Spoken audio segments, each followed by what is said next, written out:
So I've been thinking about trading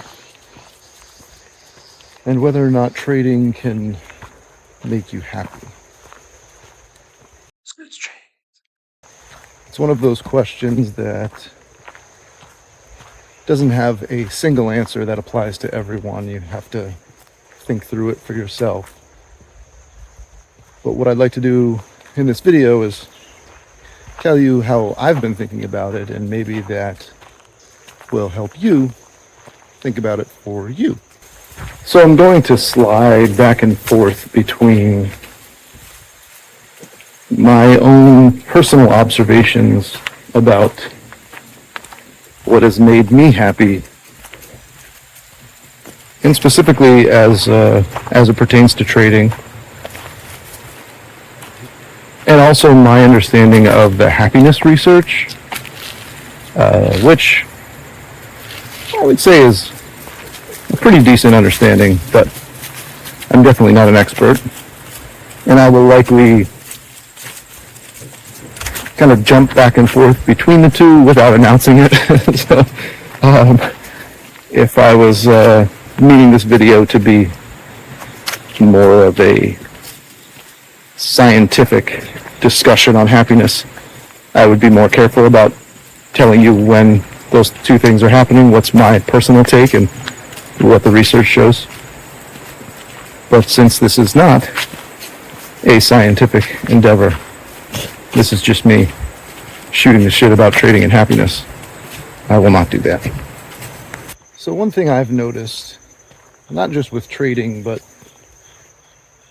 during other periods of my life as well, is that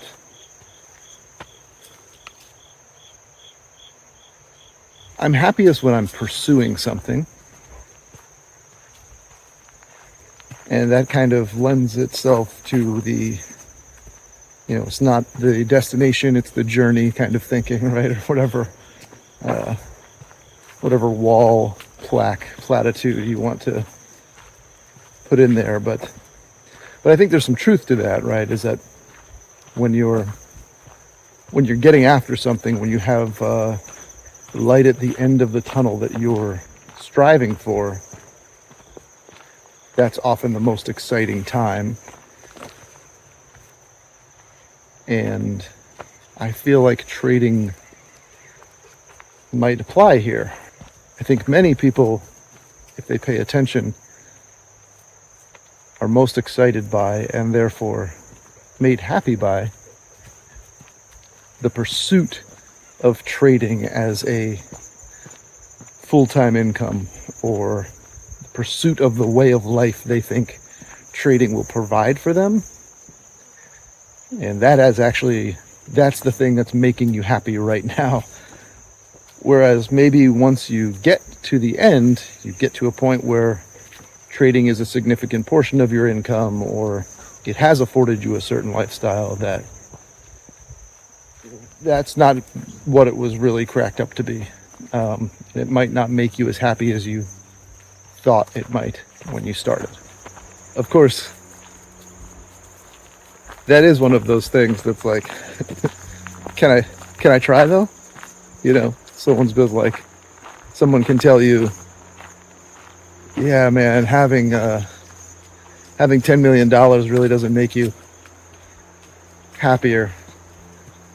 And it's like, yeah, but I'd like to find out for myself. Can I try that? Where do I sign up for trying that and proving that to myself?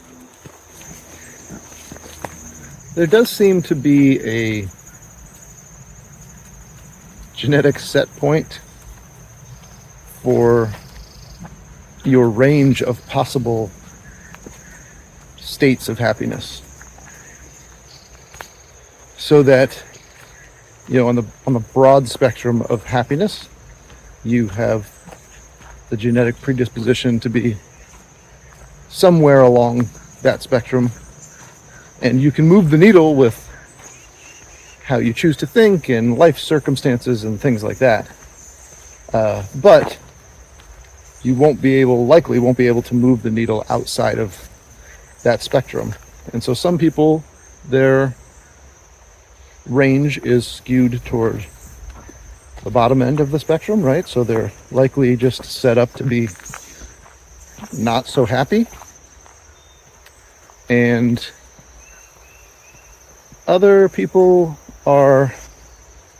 their range is skewed toward the top half, right? They just seem to be happy no matter what life throws at them and how bad things get. And again, you can move the needle within that range, but it's not likely you can just move it anywhere you want on the spectrum.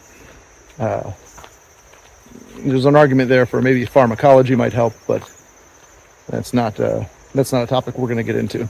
So I think it's important that a person chooses a style of trading that fits their personality if the act of trading itself is going to contribute to a happy life. When I say happiness, it could be contentedness and just overall fulfillment. But, if you're the kind of person, I'll just use myself for an example. Although I tend to do well in stressful situations, I don't love that. I'd much rather be patient and relaxed when I'm making big decisions. And so the styles of trading that I gravitate toward tend to be slower moving, more calculated styles of trading. Whereas there are traders out there who are doing a great job, doing hyper scalping. Come on, Bubs. Hyper scalping and, kind of making trading sort of a performance-based endeavor. I've tried that, and it definitely added to my daily stress and did not make me happy. One other quick thing to think about as far as trading goes is, if you think trading on a daily basis is going to contribute to that day's happiness, have a big red day. Like the biggest red day you've ever had. See how happy you are that day. In that way, for many people, trading can have some pretty wide emotional swings. There's been some recent examples of that on YouTube. If any of you follow Tori Trades, I think she's pretty popular. I don't watch most of her stuff, but she does seem to be having some pretty large swings as far as big trades, big winners, and then big losers. And I don't know about her emotional state, but man, that can really mess with somebody. So that's a contemporary example. And you can go all the way back to the huge swings that Jesse Livermore had way back in the 20s or 30s, whenever he was trading. And the emotional swings he had. Obviously, that was a different time, and he didn't probably have the emotional vocabulary to talk about it like we would maybe today. But you can read it in the book. You can tell he was feeling good when he was winning and feeling like shit when he was losing. Especially when he thought he was right. And he was getting his ass kicked anyway. But so that's something to think about, is that the emotional swings can be pretty brutal, especially if you're trading with some size. Trading itself, I've found, and I've heard enough people say this as well, it can be a lonely endeavor. I mean, basically it's you behind your computer pushing buttons and watching red and green bars, or whatever color bars you have, or numbers, or whatever you're watching.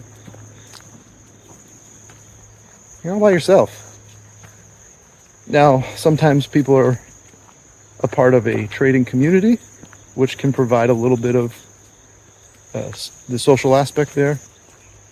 That community can be important, but still, it's not like for real community, right? This is other people behind their computers. And often when you try to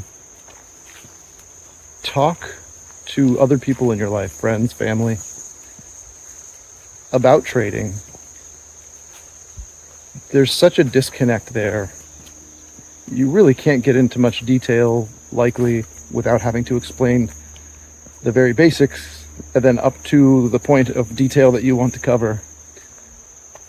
So it's not like you can talk about your job like other people talk about their jobs, right? Because most other people, even if their job is engineering, the stuff they talk about is going to be, the personal interactions they have on a daily basis. Which, I mean, say what you want about those types of conversations. That's what most people talk about when they talk about their work, right? And you can't really do that with trading, I find. It's not as easy.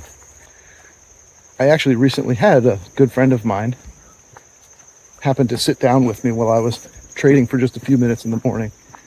And that was actually a good conversation, but he happens to be a very intelligent person who can pick up on things quickly. And so, and he also shows a vested interest in things that I'm doing that we don't have in common. So I feel like that's probably not the case for many people and their friends or family. My family is super supportive, actually, and they'll ask about it, but it's just, again, it's hard to talk about trading with any detail for too long before you've kind of completely lost people. Humans are, for the most part, social creatures, and so the people you spend your time with are typically a significant contribution to your happiness. With that in mind, I think about how trading as a career or as a source of income is going to contribute to that in any way. For me, trading's a pretty lonely endeavor. It's just me behind my computer trying to find some edge and then executing that edge on a regular basis, hopefully. And I find that I don't talk to many people about trading, at least not for very long. It's a hard thing to talk about. It's not like many other things, and so you'll find that many people either just think it's gambling or they're just not that interested, which is fine. And so it's not something that you can kind of take and talk about in your social life. So I think trading is probably not going to be a huge contributor in that way to a person's happiness. One thing I think is important to talk about here is that trading, if it does work out for you or a person, could possibly afford you the financial independence, the time independence, and maybe even geographical independence to pursue things that would make you happy. What I mean there, if you're not following, is, if you only have to work a few hours a day, that frees up a lot of time to spend doing other things. My dog is taking her sweet ass time here.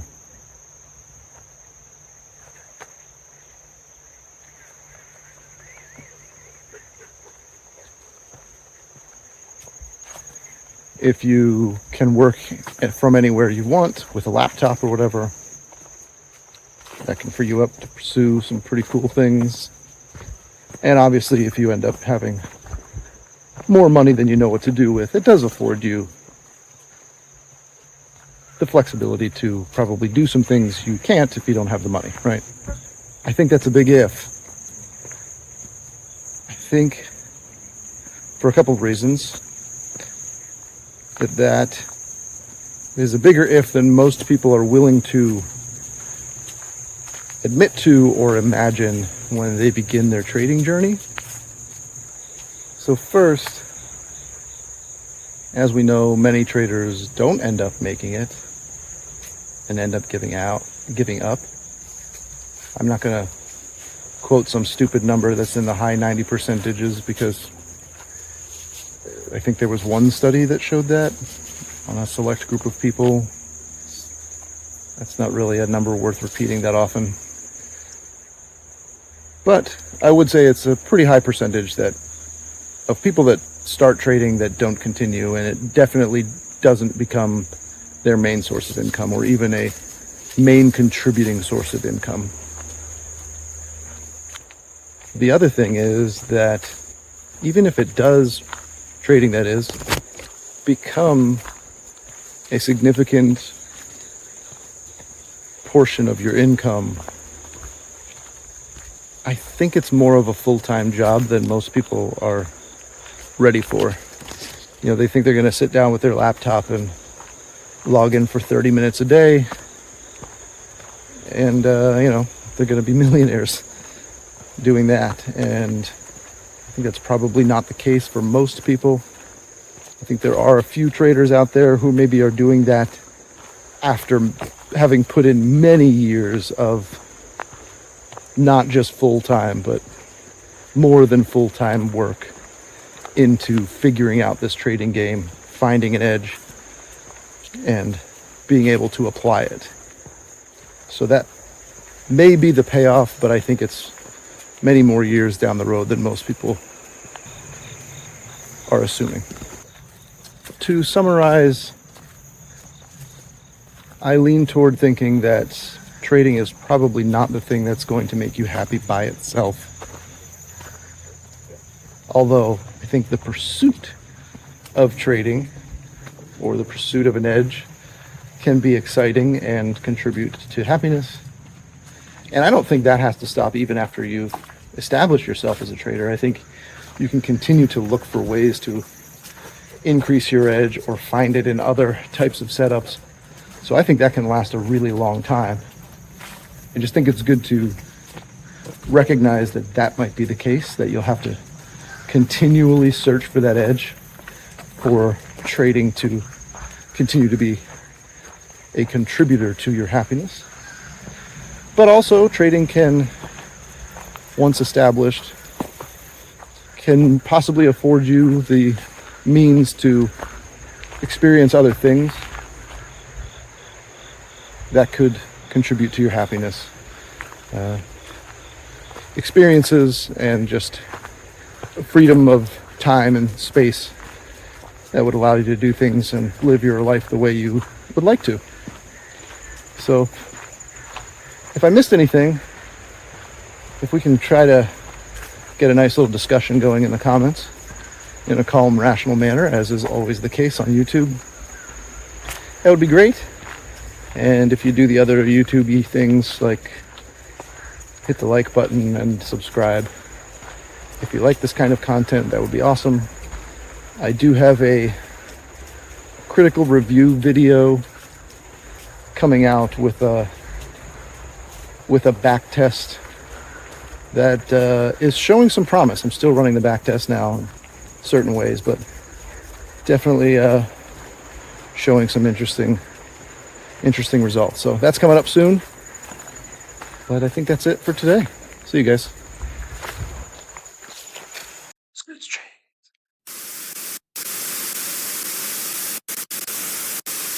Not a real solid group. That's fucking stupid. I'm walking through all kind of webs right now.